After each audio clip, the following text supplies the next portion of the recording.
அஸ்ஸலாமு அலைக்கும் வரஹ்மத்துல்லாஹி வபரகாத்துஹு. வே ஆஃப் இஸ்லாம் தமிழுக்கு உங்களை அன்புடன் வரவேற்கிறோம். இன்று நாம் பேசப்போவது உங்கள் ரிஸ்கை பெருக்க குர்ஆன் என்ன சொல்கிறது என்று. ரிஸ்க் என்றால் என்ன தெரியுமா?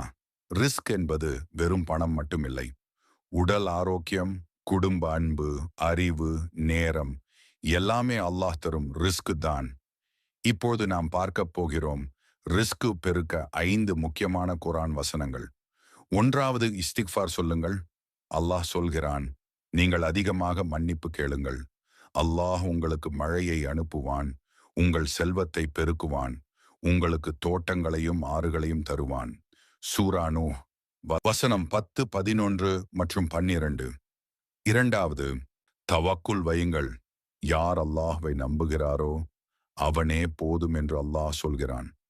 சூரா தலாக் வசனம் 3. மூன்றாவது, சலாஹ் தவறாமல் பண்ணுங்கள். உங்கள் குடும்பத்தினரை தொழுகைக்கு கட்டளையிடுங்கள். ரிஸ்கை நாங்கள் தருகிறோம் என்று அல்லாஹ் சொல்கிறான். சூரா தாஹா வசனம் 132.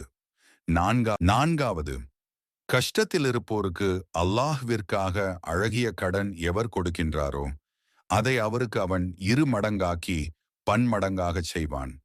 அல்லாஹ் தான் உங்கள் செல்வத்தை சுருக்குகிறான். அவனே அதை பெருக்கியும் தருகிறான். அன்றியும் நீங்கள் அவனிடமே மீட்டப்படுவீர்கள். சூரா பகரா வசனம் 245. ஐந்தாவது, எப்போதும் ஷுக்கர் சொல்லுங்கள். நீங்கள் நன்றி சொன்னால் நான் இன்னும் அதிகமாக தருவேன் என்று அல்லாஹ் சொல்கிறான். சூரா இப்ராஹிம் வசனம் 7. இந்த 5 வழிகளை தினமும் பின்பற்றுங்கள்.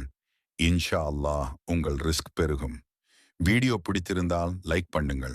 இந்த தகவலை உங்கள் நண்பர்களுக்கும் ஷேர் பண்ணுங்கள். சப்ஸ்கிரைப் பண்ண மறக்காதீர்கள். அஸ்ஸலாமு அலைக்கும் வரஹ்மத்துல்லாஹி வபரகாத்துஹு. அல்லாஹ் உங்களுடைய தொழில் மற்றும் குடும்பத்திற்கு ரஹ்மத்தும் பரகத்தும் செய்வானாக. ஆமீன்.